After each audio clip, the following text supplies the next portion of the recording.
नमस्कार, आप देख रहे हैं आपका अपना सबसे पसंदीदा समाचार चैनल इंडिया टाउन न्यूज। मैं हूं कमर गौस और अभी वक्त है छत्तीसगढ़ की खबरों का। समाचारों का सिलसिला शुरू करने से पहले आइए डालते हैं प्रदेश की सुर्खियों पर नजर। राहुल गांधी का जबरदस्त स्वागत। राहुल गांधी का बयान आया सामने, कहा भाजपा आरएसएस फैला रही है नफरत। राहुल गांधी ने साधा केंद्र सरकार पर निशाना। कांग्रेस के निशाने पर मोदी सरकार। लोकसभा चुनाव देखते हुए भरवाए जा रहे हैं फॉर्म। महतारी वंदन योजना पर उठे सवाल। दुर्ग जिले में सीएम का दौरा। मोतीचूर लड्डुओं से तौले गए मुख्यमंत्री। गोंडवाना भवन के लिए मुख्यमंत्री ने 50 लाख की घोषणा की। और अब खबरें विस्तार से। कांग्रेस सांसद राहुल गांधी की न्याय यात्रा 11 फरवरी को रायगढ़ से शुरू हुई, जिसके बाद यात्रा सक्ती पहुंची, जहां कांग्रेस कार्यकर्ताओं और लोगों ने राहुल गांधी का जबरदस्त स्वागत किया। इस दौरान राहुल गांधी ने केंद्र सरकार पर जमकर निशाना साधा। कांग्रेस नेता राहुल गांधी जनसभा को संबोधित कर बच्चों से बातचीत की। सभा को संबोधित करते हुए उन्होंने कहा कि देश में बीजेपी और संघ नफरत फैला रहे हैं, जबकि हमने मोहब्बत की दुकान खोली है। एक बार फिर जातीय जनगणना का जिक्र करते हुए राहुल ने पीएम मोदी को इसका विरोधी बताया है। इसके साथ ही अडानी और अंबानी पर भी जमकर बरसे। राहुल ने कहा कि अंबानी चाइना का मोबाइल बनाते हैं, पैसा अंबानी और चाइना के जेब में जाता है। मैं चाहता हूं कि ये मोबाइल छत्तीसगढ़ में बने। राहुल गांधी ने इसके साथ ही अग्निवीर योजना, मणिपुर हिंसा को लेकर भी केंद्र सरकार पर सवाल उठाए हैं। इंडिया टाउन न्यूज के लिए रायगढ़ से विपिन सवानी की रिपोर्ट। महाशिवरात्रि के मौके पर भिलाई शहर में निकाले जाने वाली विश्व विख्यात भोले बाबा की बारात की तैयारियां तेज कर दी गई है। 8 मार्च को हाथ खोज इंदिरा नगर से बाबा की बारात निकाली जाएगी। बोलबम सेवा एवं कल्याण समिति के अध्यक्ष दया सिंह ने भोले बाबा की बारात व्यवस्थित व भव्य रूप से निकालने के लिए अलग अलग समितियों का गठन किया है। भिलाई में निरंतर 16 सालों से निकाली जा रही बाबा की बारात इस साल और भी खास होने जा रही है, क्योंकि इस बार 300 से ज्यादा झांकी बाबा भोलेनाथ की बारात में देखने के लिए लोगों को मिलेगा, जिसे लेकर बोलबम सेवा समिति के अध्यक्ष और पदाधिकारियों ने तैयारी शुरू कर दी है। इसी कड़ी में समिति के अध्यक्ष दया सिंह के नेतृत्व में बैठक का आयोजन किया गया। हमने एक बैठक की। बैठक में एक रणनीति के साथ कार्य, क्योंकि किसी भी कार्यक्रम को सफल करने के लिए योजनाबद्ध तरीके से बैठक हो, बैठक में जिम्मेदारी तय हो और जिम्मेदारी के साथ सबको, कौन पानी की व्यवस्था देखेगा तो कौन मंडली की व्यवस्था देखेगा, तो कौन झांकी की व्यवस्था देखेगा, तो कौन महाभंडारे की व्यवस्था देखेगा, तो कौन प्रशासनिक सेवा की व्यवस्था देखेगा, तो कौन कोऑर्डिनेटर के तौर पे लोगों को लेके आम लोगों को परेशानी ना हो, क्योंकि जगह जगह खीर की स्टॉल, उसके बाद खिचड़ी के स्टॉल, फल के जूस के स्टॉल, तो सब लोग संपर्क कर रहे हैं, क्योंकि हर समाज सेवी लोग संपर्क कर रहे हैं, गणमान्य व्यक्ति संपर्क कर रहे हैं, और जो भक्ति के भाव में जुड़ा हुआ, जो बाबा भक्ति के साथ में चलने वाले ऐसे व्यक्तियों को भी अब इंतजार है बाबा की, तो वो सब लोगों को भी हर तरह की सुविधाएं मिले, पानी के मिले, भंडारे के मिले, और हर तरह की एक व्यवस्था। तो आज एक बैठक की गई, बैठक कोर कमेटी में तय किया गया, जिम्मेदारी लोगों को दी गई है। तो आज कोर कमेटी की एक बैठक थी, हमने एक तैयारी के साथ में आज आह्वान कर दिया कि अब बाबा की बारात की तैयारियां हैं। बारात के दौरान किसी भी प्रकार की अव्यवस्था ना हो, इसके लिए प्रशासनिक प्रभारी समिति सहित अन्य प्रभारियों की नियुक्ति की गई। इंडिया टाउन न्यूज के लिए दुर्ग से अतुल शर्मा की रिपोर्ट। कांग्रेस सांसद राहुल गांधी की न्याय यात्रा 11 फरवरी को रायगढ़ से शुरू हुई, जिसके बाद यात्रा सक्ती पहुंची, जहां कांग्रेस कार्यकर्ताओं और लोगों ने राहुल गांधी का जबरदस्त स्वागत किया। इस दौरान राहुल गांधी ने केंद्र सरकार पर जमकर निशाना साधा। रायगढ़ के बाद शाम को राहुल गांधी की यात्रा खरसिया होते हुए सक्ती जिले में पहुंची, जहां सक्ती के अग्रसेन चौक में राहुल गांधी ने लोगों को संबोधित किया और बीजेपी सरकार पर जमकर बरसे। राहुल गांधी ने मोदी सरकार पर ओबीसी, एसटी/एससी वर्ग के साथ अन्याय करने का आरोप लगाया। साथ ही देश में गिने चुने अरबपतियों को फायदा पहुंचाने का भी आरोप लगाया। राहुल गांधी के काफिले में छत्तीसगढ़ प्रदेश प्रभारी सचिन पायलट, पूर्व मुख्यमंत्री भूपेश बघेल समेत छत्तीसगढ़ के तमाम दिग्गज नेता एवं विधायक शामिल हुए। इंडिया टाउन न्यूज के लिए सक्ती से रजत गोयल की रिपोर्ट। दुर्ग जिले के भिलाई सेक्टर 8 से धर्मांतरण का मामला सामने आया है, जहां पार्क में धर्मांतरण को लेकर पाठशाला चलाई जा रही थी। वहीं बजरंग दल के पदाधिकारी और कार्यकर्ताओं को सूचना मिलने पर पुलिस बल के द्वारा अजय रन पादरी को गिरफ्तार किया गया है। बजरंग दल के संयोजक ने बताया कि सेक्टर 8 में अजय पादरी के द्वारा कई वर्षों से लगातार धर्मांतरण का कार्य किया जा रहा है। वहीं सुबह सेक्टर 8 पार्क में निर्धन परिवार की महिलाओं एवं बच्चों को प्रलोभन देकर ईसाई मिशनरियों के द्वारा धर्मांतरण पाठशाला कराई जा रही थी। वहीं स्थानीय निवासियों ने बजरंग दल को सूचित किया। इसके बाद बजरंग दल के पदाधिकारी और कार्यकर्ताओं के द्वारा पुलिस बल बुलाकर पादरी को गिरफ्तार किया गया। वहीं धर्मांतरण को लेकर बजरंग दल के पदाधिकारी और कार्यकर्ताओं ने सीएसपी से कठोर कार्यवाही की मांग की है। इंडिया टाउन न्यूज के लिए दुर्ग से अतुल शर्मा की रिपोर्ट। छत्तीसगढ़ लोक सेवा आयोग द्वारा राज्य सेवा प्रारंभिक परीक्षा 2023 2 चरणों में आयोजित की गई। प्रथम चरण की परीक्षा प्रातः 10 बजे से 12 बजे और द्वितीय चरण की परीक्षा दोपहर 3 बजे से शाम 5 बजे तक आयोजित की गई। राज्य सेवा प्रारंभिक परीक्षा 2023 में इतिहास, कला, संस्कृति, साहित्य से संबंधित सवाल पूछे गए। वहीं परीक्षार्थियों का कहना है कि पिछले बार की अपेक्षा इस साल पेपर सरल आए हैं। वहीं हमने सीजीपीएससी परीक्षा को लेकर जिस तरह से तैयारी की थी उसी के अनुसार ही पेपर आया था। पेपर की क्या चीज़ का पेपर था? आज सीजीपीएससी का एग्ज़ाम था। कैसा गया और पेपर? पहले की अपेक्षा अच्छा गया है।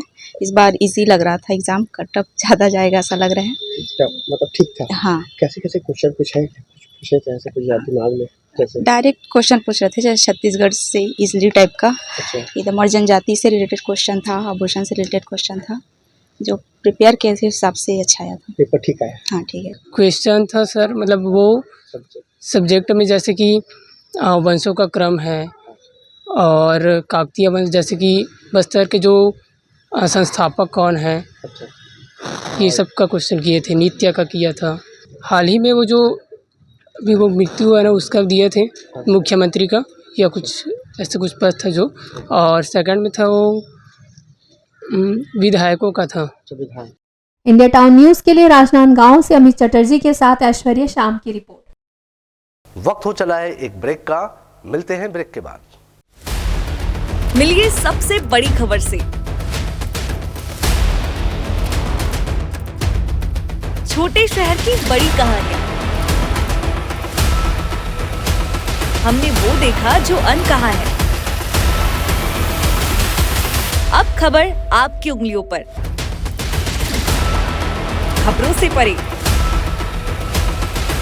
हर खबर पर हमारा नजरिया।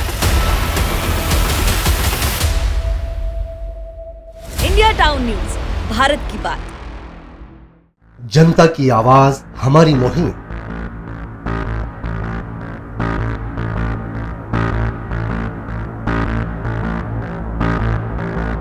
डिजिटल युग की नई आवाज। जनता का भरोसा, जनता की जीत, जनता का मत, ये सारी चीजें जब दावे करती है, हारती है, तो ईवीएम पर सवाल क्यों? आपके लिए सबसे बेहतरीन हमारा प्रयास। इस वक्त की सबसे बड़ी खबर आपको बता रहे हैं। इंडिया टाउन न्यूज, भारत की बात। ब्रेक के बाद आपका स्वागत है। छत्तीसगढ़ के मुख्यमंत्री विष्णुदेव साय आज दुर्ग जिले के दौरे पर रहे, जहां उन्होंने शहीद वीर नारायण सिंह बलिदान दिवस और मंत्री विधायक सम्मान कार्यक्रम में शिरकत की। यह कार्यक्रम दुर्ग के गोंडवाना भवन में आयोजित किया गया था। वहीं कार्यक्रम में दुर्ग संभाग के तमाम आदिवासी जन शामिल रहे। छत्तीसगढ़ के मुख्यमंत्री विष्णुदेव साय दुर्ग में आयोजित वीर नारायण सिंह बलिदान दिवस समारोह और मंत्री विधायक सम्मान कार्यक्रम में शामिल हुए। कार्यक्रम में सीएम साय का स्वागत आदिवासी परंपरा से किया गया। वहीं समाजजनों के द्वारा मुख्यमंत्री को मोतीचूर लड्डुओं से तोला गया। इस दौरान विष्णुदेव साय ने गोंडवाना भवन के लिए 50 लाख और राजेंद्र प्रसाद चौक में भगवान बिरसा मुंडा की प्रतिमा के लिए 25 लाख रुपए की घोषणा की। उन्होंने कहा कि प्रदेशवासियों की आस्था को ध्यान में रखते हुए सरकार शीघ्र ही रामलला दर्शन योजना लागू करने जा रही है।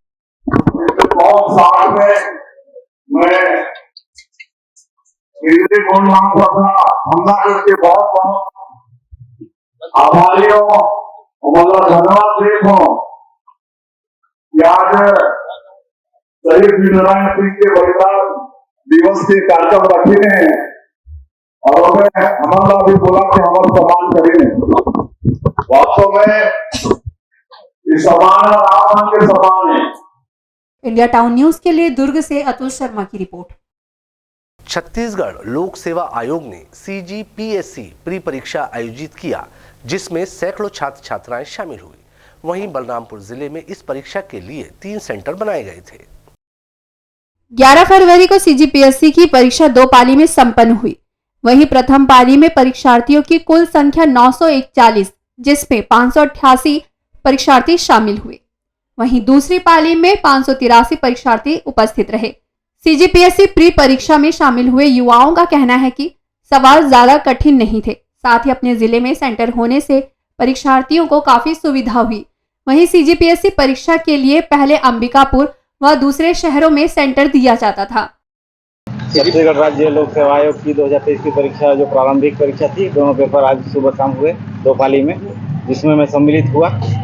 और ये परीक्षा मध्यम स्तर का ही था, जो न ज़्यादा हार्ड था न ज़्यादा इजी था, ठीक ठाक परीक्षा था जी। ये बहुत अच्छा अवसर है कि यहाँ पे बलरामपुर में सेंटर मिल रहा है, तो यहाँ पे युवाओं को अंबिकापुर या कहीं दूर नहीं जाना पड़ रहा है। और यहाँ पढ़ाई करने वाले बहुत से विद्यार्थी हैं जो बिलासपुर रायपुर जाके पढ़ते हैं, परंतु यहाँ सेंटर होने से काफ़ी सुविधा हुई है। सामान्यतः ये तो बहुत खुशी की बात है कि बलरामपुर जैसे दूरस्थ क्षेत्रों में युवाओं को परीक्षा में बैठने का मौका मिला।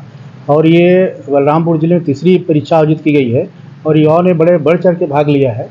और जिस प्रकार के उत्साह आज परीक्षा में देखने को मिला, निश्चित रूप से हम उम्मीद करते हैं कि बलरामपुर जिला से बहुत सारे छात्र यहाँ चयनित होकर के परीक्षा में सफल होंगे।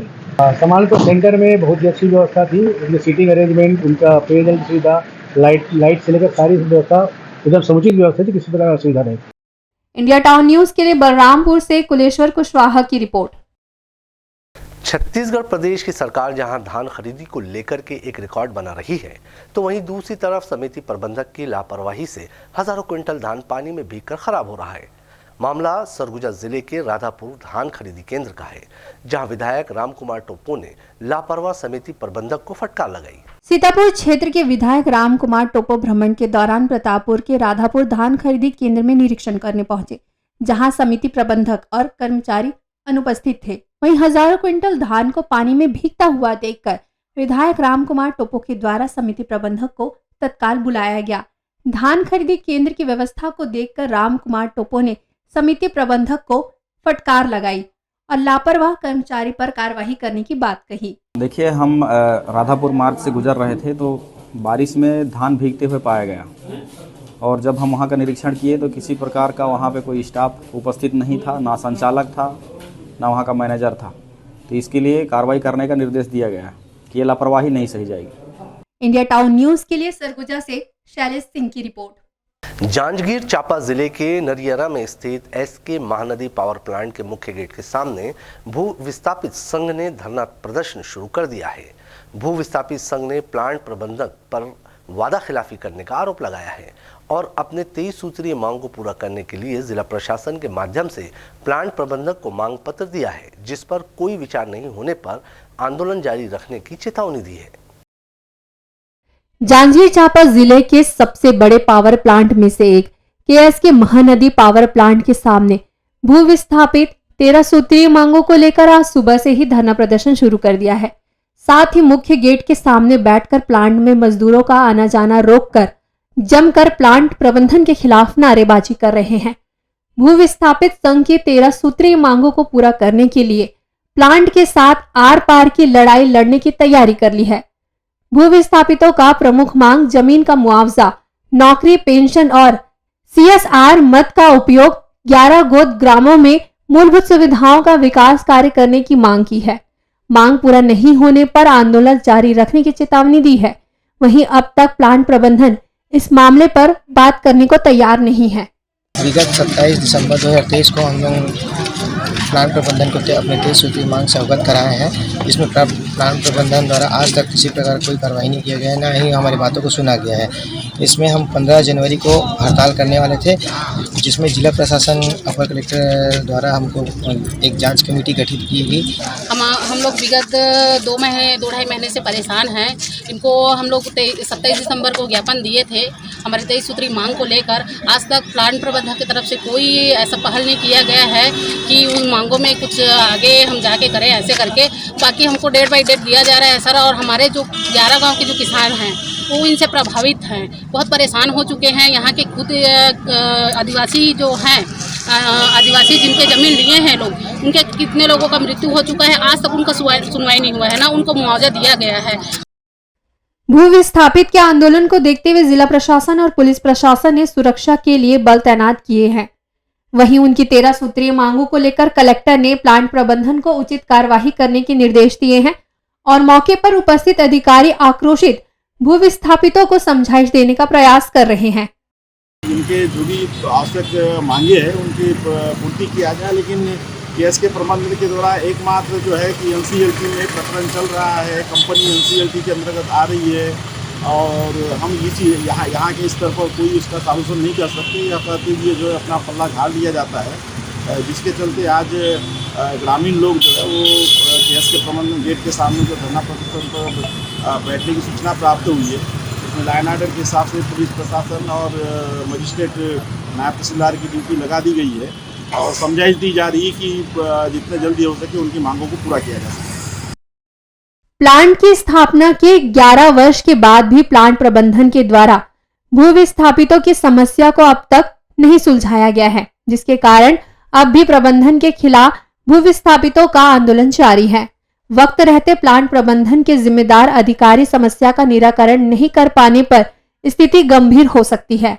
आंदोलन जारी रहने पर केएसके पावर प्लांट का बिजली उत्पादन प्रभावित हो सकता है।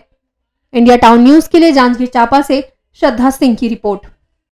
ग्रामीण इलाकों में बस से सफर करने के दौरान अक्सर लोग कंडक्टर से टिकट के पैसे कम करने को कहते हैं, लेकिन टिकट के पैसे बचाने के लिए कोई जान पर ही खेल जाए तो ये हद पार करने वाली बात कही जाएगी। नेशनल हाईवे पर धमतरी से रायपुर जाने वाली बस में एक युवक टिकट किराया 150 रुपए बचाने के लिए बस के पीछे लगी सीढ़ी पर चढ़कर सफर कर रहा था, जिसका वीडियो दूसरे बस में बैठे यात्री ने बनाकर वायरल कर दिया। वहीं धमतरी पुलिस मामले को संज्ञान में लेकर जांच कर कार्रवाई की बात कर रही है। ऐसे तो बिल्कुल नहीं होना चाहिए। पहली बात तो जो बस जिसमें वो लटका हुआ है उसकी नॉलेज में है कि नहीं है ये पता होना चाहिए, और नॉलेज में रहे तो भी और नहीं रहे तो भी उसको अगर कोई लटका हुआ है तो लटकने का तो परमिशन ही नहीं होना चाहिए, उसको बिल्कुल नहीं लटकना चाहिए, क्योंकि पैसा बचाने के चक्कर में जीवन चली जाएगी उसमें। और ऐसे तथ्य जैसे कि आपने बताया कि वीडियो है, तो वीडियो देख के मैं बताऊंगा कि उस पर, और जो भी बस वाला होगा उसके ऊपर हम इस पे कार्रवाई करेंगे। Bureau report, India town news. ये थी अब तक की महत्वपूर्ण खबरें। छत्तीसगढ़ और मध्य प्रदेश की खबरों, जानकारियों और स्पेशल स्टोरी से जुड़े रहने के लिए आप तुरंत ही इंडिया टाउन न्यूज के यूट्यूब चैनल को लाइक और सब्सक्राइब जरूर करें। अब मुझे दीजिए इजाजत, नमस्कार। मिलिए सबसे बड़ी खबर से, छोटे शहर की बड़ी कहानियां। हमने वो देखा जो अनकहा है। अब खबर आपकी उंगलियों पर, खबरों से परे, हर खबर पर हमारा नजरिया। इंडिया टाउन न्यूज, भारत की बात।